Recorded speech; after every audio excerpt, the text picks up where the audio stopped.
Greetings. Today I'll show you a quick review and a teardown of a charger from eBay. So this is SEIWEI charger, and there's plenty of those on eBay, different variants. So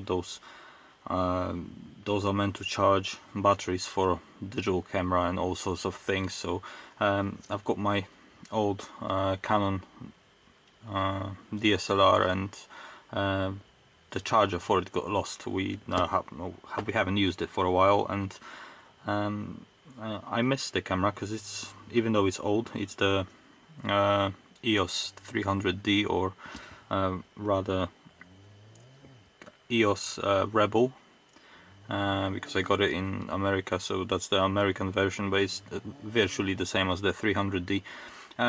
But anyways, yeah, it's an old camera, and but it's really nice. Makes nice pictures. Not the highest resolution, it's only 6.3 I think megapixel sensor, but nonetheless the pictures look nice. So I wanted to get back to use it for taking pictures of my kids and whatnot, and yeah, I had to buy a new charger because the other one just disappeared. So I settled this on eBay, and it came with a battery pack, and that was handy because I needed a battery pack as well, because my current one was it's been through so many cycles that it's basically that's the end of its life. There's still plastic on this. So I've had this apart already, and I'll show you why. But anyway, so as I said, there's plenty of those on eBay, and you'll have slightly different variants with different positions of the pins. So basically the front casing will be ever so slightly different, with pins somewhere else to match different types of batteries. Each of them has got printed on the front what does it fit. So BP5, this is the type for my Canon camera.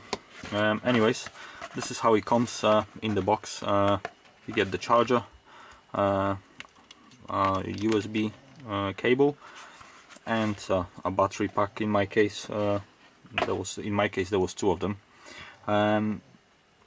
And what you're meant to do is plug it in via USB, slide the battery in, and that will charge it. So the cable that it comes with is quite soft and flexible, so I'm not, well, it does the job really, but anyways, so let's plug this in. The original Canon charger that I had with the camera was mains powered, and it had a long thick cable that you had to plug into the mains, and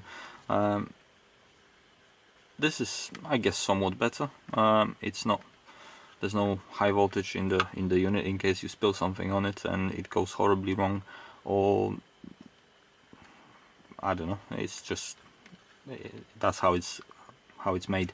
I didn't think that was a problem, because these days you've got a ton of USB chargers lying around anyway, so it's just as good. And you can charge it for a laptop as well, and you can charge it in the field of a you know, power bank or something along those lines. So in a sense it's even better.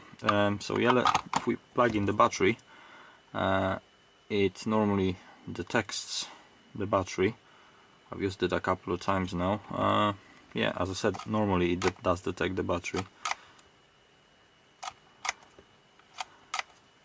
Yeah, and it's a little bit junky. So what's happening there, the pins are not very springy, so that's the first problem with those.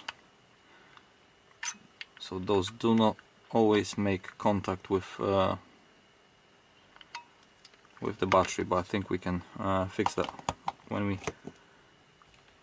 open the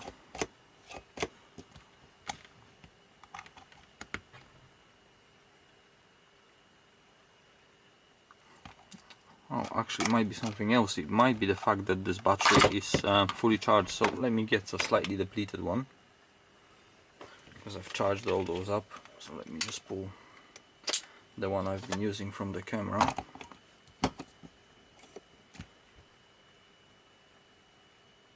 There we go. So yeah, this one is ever so slightly. So the display, and by the way, this is me, I've just marked it with some nail polish just to distinguish between the two batteries, so I don't wander around which one's been used, which one's been charged. Anyways, so yeah, it is working. It wasn't kicking in because the other one is fully charged, and on the display is just a big symbol of battery with four bars that will indicate the level of the charge in the battery, and it starts from none and it keeps blinking all the way through, and then 1 becomes solid, 2, 3 in this case, and then 1/4 becomes solid. The battery is fully charged and this whole thing switches off. So it's nice in that sense. Now I tried wiggling with this, and you'll see why in a moment. It does not necessarily connect very well to the battery terminals. So when I first got this and I plugged the battery in, pulled it off, one of the pins fell inside completely, and that was the end of it. So I had to pry this open, and ultimately that's the reason why I had it open, because I wanted to use the camera, and this whole thing fell apart pretty much on arrival. So to get this, to pry this thing open, you have to peel the sticker, which, by the way, it says video digital camera battery charger, 5 volts input, output 10 watts input, 5 watts output at 8.4 volts. Okay, to prevent it from fire. Warning: to prevent it from fire or moisture. To reduce the risk of electric shock, do not remove cover or backplate. No use of serviceable parts inside. Refer service to qualified service agent. Do not disassemble in dry location only. The first Chinglish sentence is quite interesting. To prevent it from fire or moisture. How should I prevent it from moisture? But if I want to prevent it from moisture, what should I do? It doesn't say. It just says to prevent it from fire or moisture. Okay, and it's got the China export, FCC, double insulated, and indoor use and recycling, made in China, patent number something. Those things are meaningless. They just stack those on. It's got nothing to do with the reality.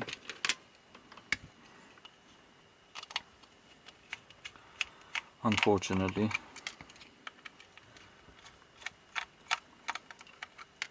So with those two screws off, or maybe there is some more, I don't, oh yeah, there is one in the middle.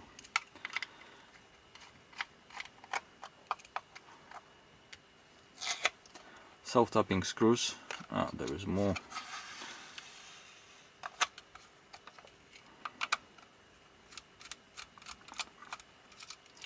Usual short length of the screws. I swear somewhere in China where they manufacture all sorts of cheap electronics, there must be a department in each company that measures out how short can you make a screw in a given item. So yeah, the back plate comes off, 5 screws, and yeah, over here you can see the pins. The pins are just, they're rubbish. So this is basically just a thin metal bent into a shape of pin. Just provides a little bit of springiness, and you can see there's slight different color around this pin. So this is the pin. I've just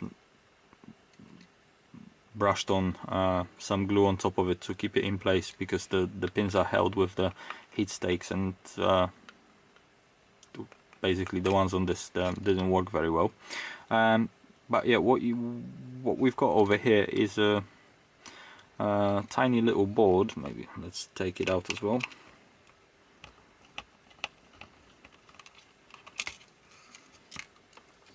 Even shorter.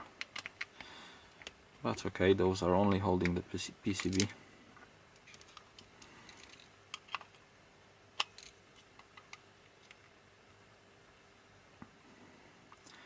Okay, so the LCD is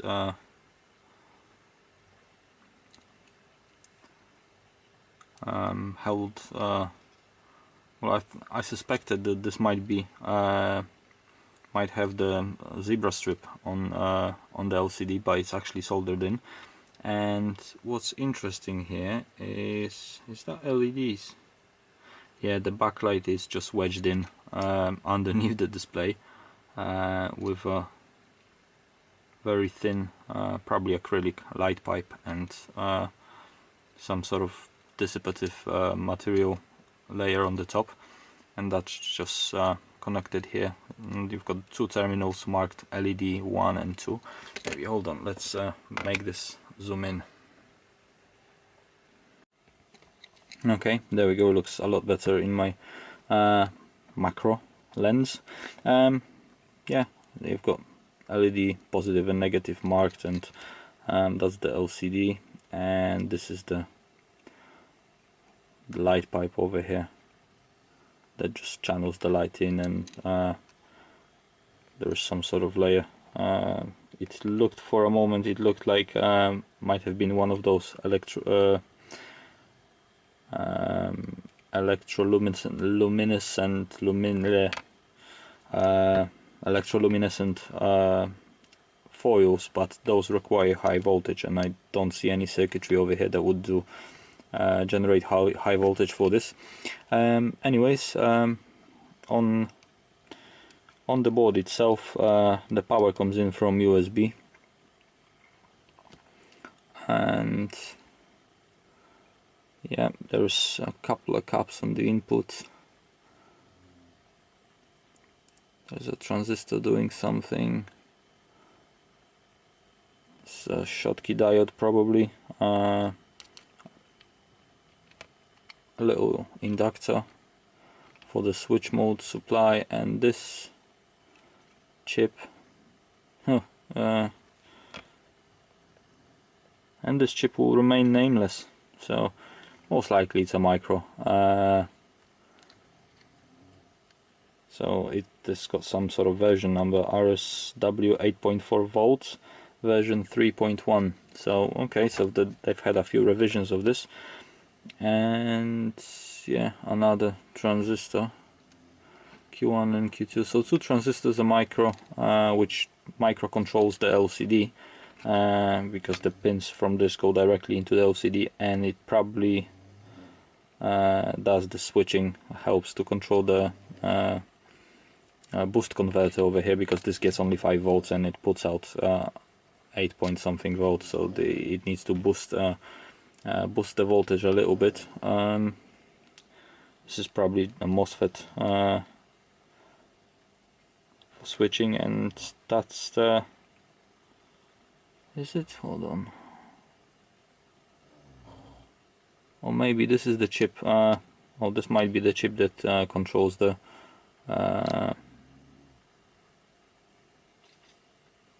switch mode. We might get a number on this, so let's see. It looks like AL587, so let me have a look at that. Okay, so I did a little bit of search on the internets, and this is as close as I got. It's almost impossible to find anything in that range, but yeah, there appears to be a bunch of those discrete boost converter controller chips, and that's just one of them. It's probably slightly different variant, or maybe even not, but yeah, that's most definitely what it is. So this is a self-contained boost converter and a little micro that controls the LCD, which is completely nameless. It might be I'm thinking might not even be a micro, it might just be a dedicated chip that measures the battery voltage and just blinks the LCD accordingly. Sorry, get it back in the camera. So it might be just a dedicated chip to blink LED, LCD segments, depending on the voltage on the battery, and that's all there is to it. It's a very simple circuit and very simple charger, which stop wiggling, which I don't mind. It really does the job. I've charged the batteries a couple of times now, and it's nothing suggests that this will stop working. Okay, so let's actually measure this up. So on the back of the power supply, it claims that this will consume 10 watts, but it will output 5 watts only. So if that is the case, this is horrible. That means half of the power gets wasted in the circuitry over here, which would be horrible. I mean, if you waste 5 watts in this, this will get hot. So let's see what I've got here. It's just a amp meter. I've disconnected the negative from the battery, and that goes through the meter over here. And on the input on the USB, I've got one of those USB power meters, so it will show us amps in the bottom left corner. So let's have a look what will happen when we plug this in. Bear with me, I need to keep my finger on the terminals because the clip is pulling off the contact away from battery. But right, so you can see on the meter we're putting about 400 milliamps into the battery, but we're drawing almost 0.9 of an amp, 0.87, 0.89. So this is less than 50% efficient. So, well, not really, because the voltage going into the battery is quite a bit higher. So we've got 0.8, 0.9 going in at 5 volts and 0.4 amps going in at, let's actually see what's the voltage.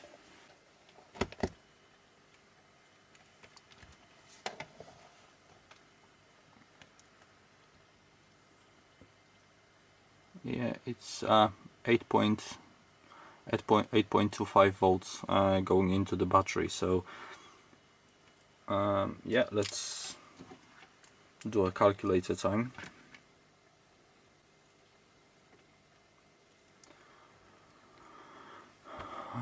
Right, so we've got 5 volts times 0.89, that's 4.45 volts, 4.5 watts going into this, and the output was 0.4 of an amp times 8.25 volts, which is 3.3. So 4.5 watts going in and 3.3 watts getting delivered into the battery. This might change a little bit depending on the state of the charge of the battery, but nonetheless, you're basically losing 25% of your energy before it gets to the battery, and yeah, it's quite inefficient in that sense. It will work, but if you use it off of a battery pack, this will be quite wasteful. Yeah, so as I was saying, probably the weakest point of the whole thing is the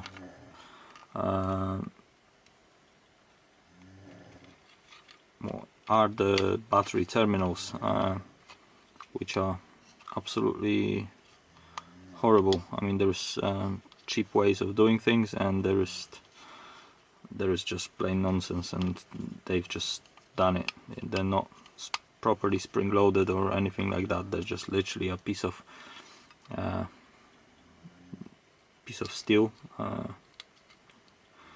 I'm not even sure what kind of metal that is.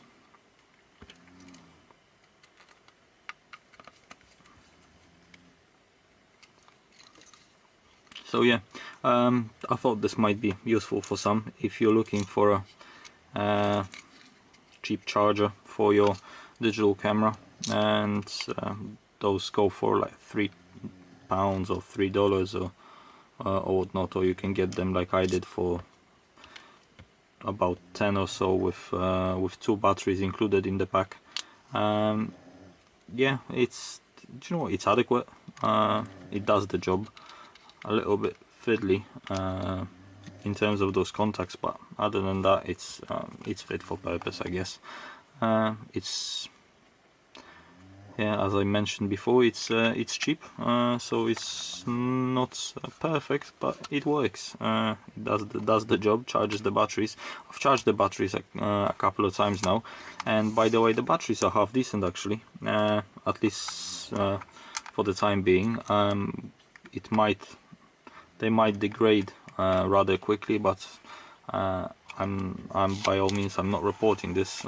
So far I'm happy with the batteries. They last long enough. They're actually higher capacity than the original Canon battery that came with this. So those are 2000 milliamp hours packs. That's what it says on the stickers, and the battery is also SEIWEI brand, lithium ion. Do not crash, puncture, incinerate or short circuit external contacts. Do not connect improperly. Do not dispose of in fire or exposed to excess heat. Made in China. Okay. As I said, it does the job. The charger itself is good enough. So if you're wondering, and there's multiple variants of this is not just for this specific Canon camera. You can have it for Canon, Nikon, Sony, Panasonic. They make it literally for everything, and not only digital cameras, but camcorders and anything that uses those specified battery packs. So as I said, as a set of a unit, it's worth it. It works, it's cheap, and you know, to a degree disposable if you wanna, you know, have a couple, one at home, one in your car, one in your office if you use your camera or camcorder often enough. This will do. So yeah, certainly cheaper than the original one, and charges the battery. So okay, that's all for this one. Take care.